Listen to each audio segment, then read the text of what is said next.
नमस्कार, मैं हूं प्रभु चावला। प्रभु वाणी में आपका एक बार से स्वागत है। आपने देखा होगा कि दिल्ली राजधानी की सड़कों पर बड़े प्रदर्शन हो रहे हैं। यंग बच्चे बच्चियां सड़कों पर भागे जा रहे हैं, पुलिस वाले उनकी पिटाई कर रहे हैं, उन पर गैस के गोले छोड़े जा रहे हैं। और सारे पॉलिटिकल नेता भी जहां वो धरने पर बैठे हैं कांग्रेस पार्टी के साथ जंतर मंतर, वो सारे नेता उन्हीं के पास जा रहे हैं, क्योंकि नेताओं को भी ये पता लग गया है कि वोट तो इन्हीं से मिलने हैं। परंतु ये तो बड़ा सवाल है।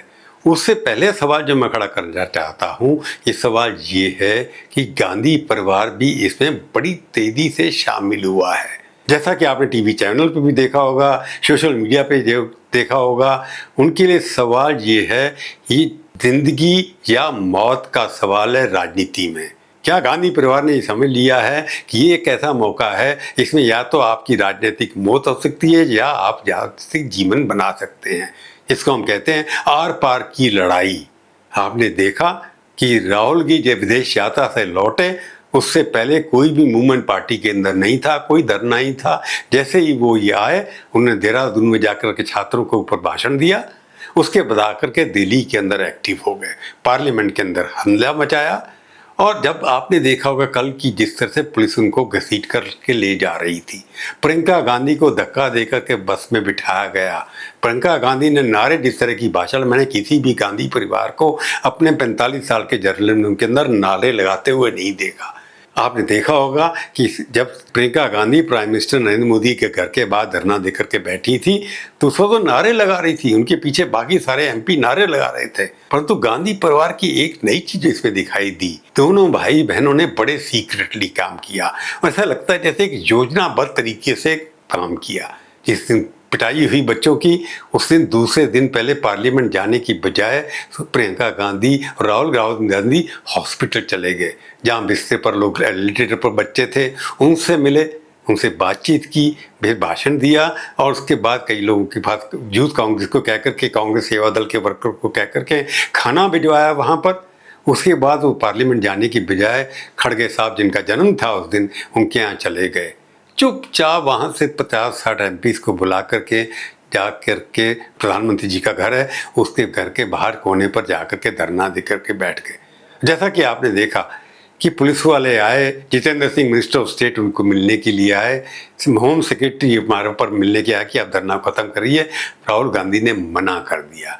वो धरने पे पड़े रहे और उनको पुलिस वाले ने उठा करके, जैसे उठाया, उनके नाक में से थोड़ा सा खून भी दिखाई दिया, चोट भी लगी। प्रियंका गांधी को बस के अंदर धक्का दिया गया, वो भी दिखाई दिया। आपके बाद दूसरे दिन आपने देखा होगा कि सोनिया गांधी भी पुलिस स्टेशन पे पहुंच गई, जहां पर उनके एमपी बनते कि मैं एमपी के पास खड़ी हूं। तो देखा कि माँ और के दोनों बच्चे बेटे, तीनों गांधी परिवार के सदस्य, और तीनों हिस्ट्री में, भारत के इतिहास में पहली बार है कि एक ही परिवार के 3 सदस्य लोकसभा और राज्यसभा के मेंबर हैं। गांधी परिवार में भी कभी नहीं हुआ, 2 बार हुए।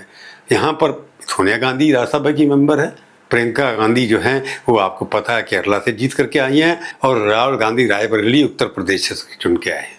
तीनों सांसद के रूप में अपना काम करते रहे। दूसरे दिन भी काले कपड़े पहन करके उन्होंने वहां पर प्रदर्शन किया। प्रियंका गांधी दबा करके भाषण टीवी के आगे दिया, सवाल किए, मिले पत्रकारों से। तो इस तरह पत्रकारों से बात करना, सड़कों पर धरना देना, ये क्या दर्शाता है? मैं 45 साल से 50 साल से जर्नलिज्म कर रहा हूँ, मैंने इमरजेंसी भी देखी है। मेरे को लगता है कि राहुल गांधी जो कर रहे हैं, ऐसा लगता है उन्होंने संजय गांधी जो उनके चाचा जी थे, वो किस तरह से प्रदर्शन करते थे, किस तरह से राजनीतिक आंदोलन करते थे, उसकी थोड़ी नकल करने की कोशिश की है। संजय गांधी भी जनपद की सड़क के ऊपर पुलिस की लाठीचार्ज से पिट करके सड़क पर पकड़े गए थे। मिसेस गांधी तो चिकमंगलूर चली गई थी, वो भी जेल के अंदर, पार्लियामेंट के अंदर था, उनके ऊपर सजा हुई थी 1 दिन की तिहाड़ के अंदर। तो संजय गांधी भी हर प्रदर्शन के अंदर इस तरह से करते थे जैसे उनके पुलिस लाठीचार्ज बरसाए, और वो सुर्खियों में बने रहे। उस पर तो सोशल मीडिया नहीं होता था, उस पर टीवी चैनल नहीं होते थे, परंतु अखबारों में संजय गांधी की खबर फ्रंट पे भी छपती थी। संजय गांधी ने सड़क की राजनीति की, राहुल गांधी भी करते आ रहे हैं, परंतु वो कई तरीके से, जैसे देहरादून में वो हॉल में जाते हैं, कोटा में गए, वहां पर बड़े गैदरिंग में एड्रेस किया, परंतु ये पहली बार हुआ राहुल गांधी ने सड़क पर आकर के पूरा धरना दिया। तीनों ने जाकर के एक सड़क की राजनीति अपनाई। क्या उनको ये लगता है कि जब तक गांधी परिवार सड़क पर आकर के नहीं करेगा मोदी का विरोध, तब तक उनके कार्यकर्ता और आम जनता जो है उनके ऊपर विश्वास नहीं करेगी। तो एक सड़क पर आना, घर से निकलना, बेसिक को समझना, ये गांधी परिवार को अपनी कांग्रेस पार्टी को साथ लेने का एक माध्यम तो है। परंतु इसके माध्यम से ये भी लगा कि सारे के सारे ऑपोजिशन लीडर भी उनके पीछे लगे।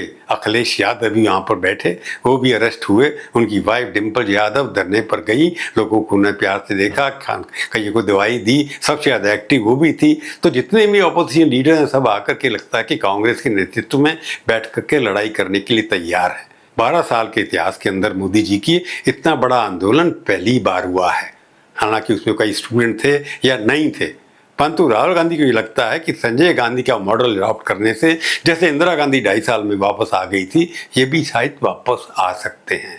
परंतु उनको ये देखना होगा कि इंदिरा गांधी इसलिए वापस नहीं आई थी क्योंकि उसमें दम ज़्यादा था। हाँ, सड़क पे आंदोलन किया संजय गांधी ने, उनकी अनफॉर्चुनेटली पहले एयर क्रैश में डेथ हो गई, परंतु वहाँ की सरकार जो थी मुर्जाशा की, वो काम नहीं कर पाई थी, निकम्मी सरकार थी, आपस लड़ते थे।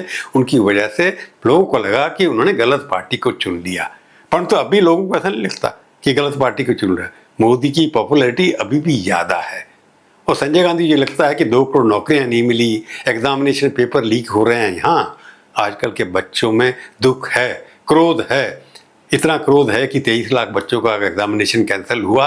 तो वो एक्सपेक्ट करते हैं कि नरेंद्र मोदी अपने होम मिनिस्टर हैं, उनके खिलाफ कोई एक्शन लेंगे, कोई करेक्टिव मेजर देंगे। और मोदी जी ने पार्लियामेंट्री वोटिंग में कहा कि ये बहुत एक पाप का काम हुआ है, इसके खिलाफ एक्शन होगा। परंतु जब वो एक्शन करेंगे तो राहुल गांधी अगर संजय गांधी की नकल करते हैं अपने आप को रेबिलेट करने के लिए, उसको अज्यूम करना पड़ेगा कि मोदी जी अपनी सरकार चलाने में फेल होंगे, तभी वो एक लाइन बढ़ेगा।